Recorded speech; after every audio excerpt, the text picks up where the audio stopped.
When your twins start moving, they don't just crawl or walk, they become a force of nature. The term Twinadoes is very accurate. And just like actual tornadoes, they leave a path of destruction in their wake. Today we're talking about how to create a safe play zone for your twins.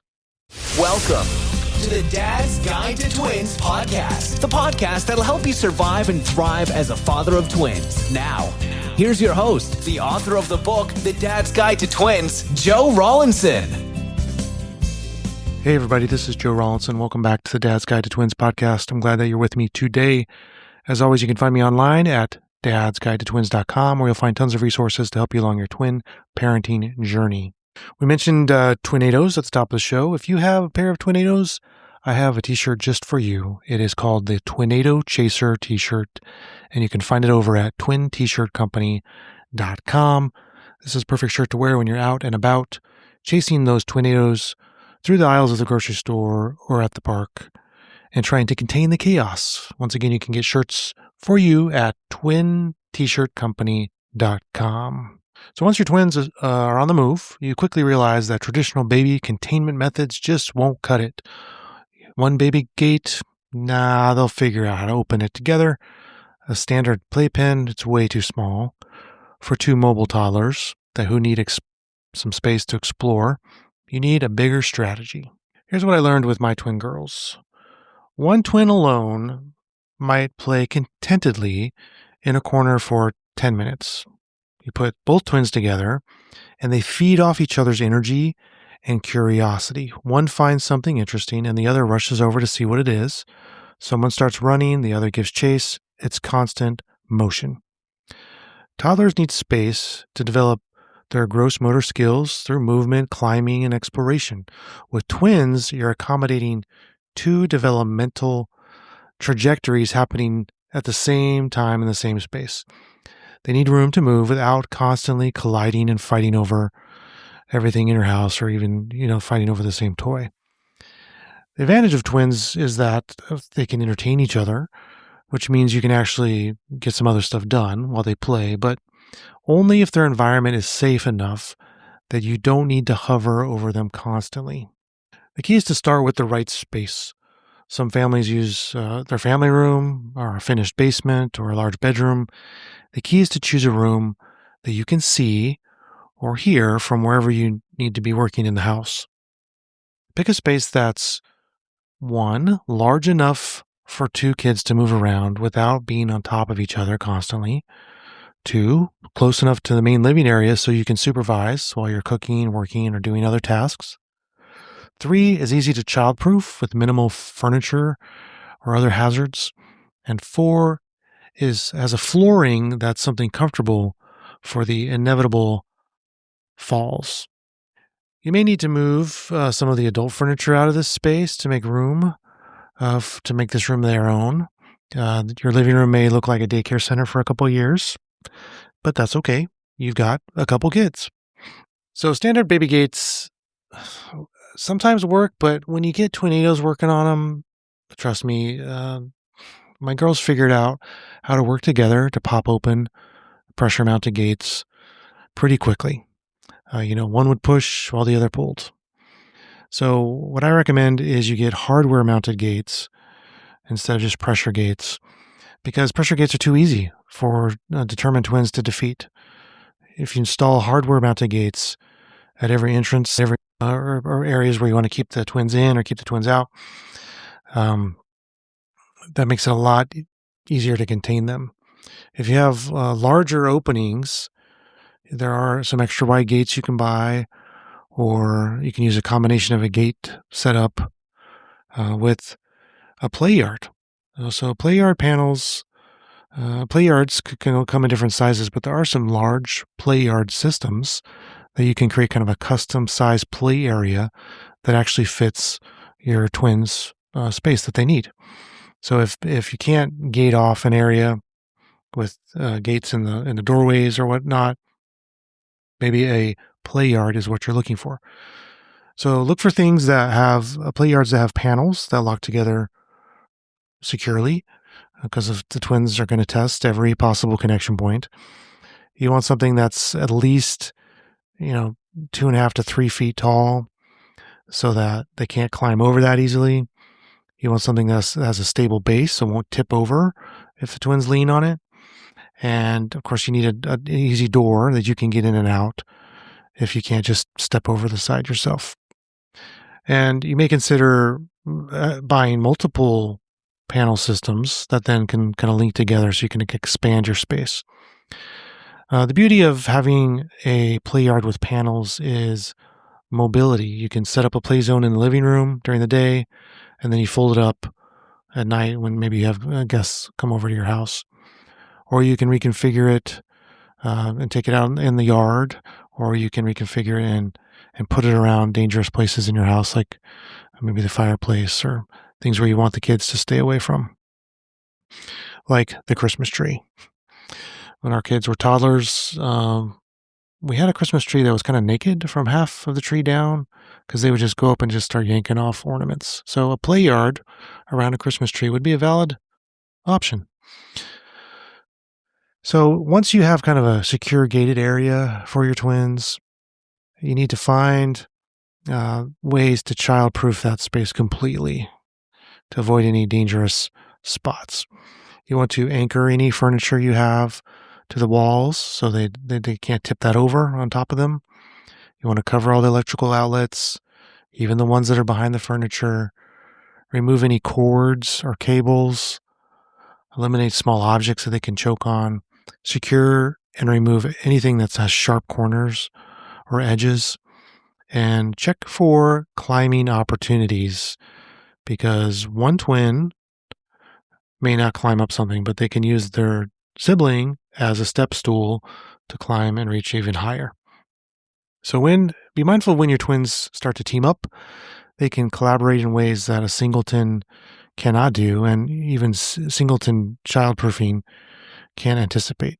So look for when one twin is boosting another twin up to reach higher places, when they're working together to kind of push furniture or barriers around, when they're maybe sharing forbidden items back and forth through gate openings. And, I once found that one of my girls was standing on her sister's back trying to reach a shelf. So she was literally being a human step stool. And so never underestimate twin teamwork. Now, we talked before in the podcast about when you need two of anything and everything for kids, and toys is kind of a sticking spot. Some parents like to have two of the same toy, and other parents are like, no, they can share. So the wrong toy setup can lead to some constant fighting between your twins. So it's okay to have duplicate toys if you're familiar with how your twins react to having to share one particular favorite toy. Maybe they both need that toy. Secondly, if you provide enough variety of toys in their play space, they can kind of rotate through those and keeps their attention span going a lot longer, and will avoid some of that boredom or fighting that can lead to more trouble. Maybe you have different activity stations in the kids' play area where they can have a basket of blocks in one corner, maybe there's books in another corner, a play kitchen in another corner, stuff that's kind of spread out and gives them opportunity to do different things to keep their attention span going longer. Now, we talked about earlier when you're setting up a play area for your kids, the flooring matters more than you think. Toddlers are going to fall constantly. That's why they're called toddlers, because they're always toddling along and tripping and falling, crashing into each other, which adds, momentum and impact. So if you have your play zone on a hard tile floor or hardwood, consider getting some foam mats to put on the floor. You can get colorful mats with like the ABCs and numbers on them, or you can get ones that are designed for gyms, for workout areas that kind of interlock together to cover the floor space. And this will give your twins a little bit of cushion if they're tumbling over. And it'll save you and your knees when you're down on the floor playing with the kids in that area as well. The whole point of a play zone that is safe is you don't want to have to watch them every single second, but you can't just release responsibility to your play area. You need to be able to have an opportunity to check in regularly on your twins. Position that play zone so you can see it from where you are. Set boundaries for yourself too. Twins can play independently for a period of time, and then use that time for yourself to be productive or to catch up on something you need to do. But remember that even in safe environments, toddlers need adult supervision.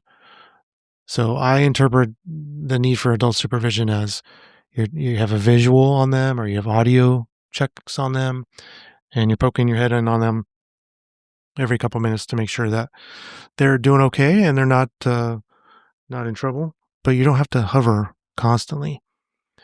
You know your kids. You know that when maybe they stop making noises, that means they're getting in trouble. Maybe you need to check in that moment.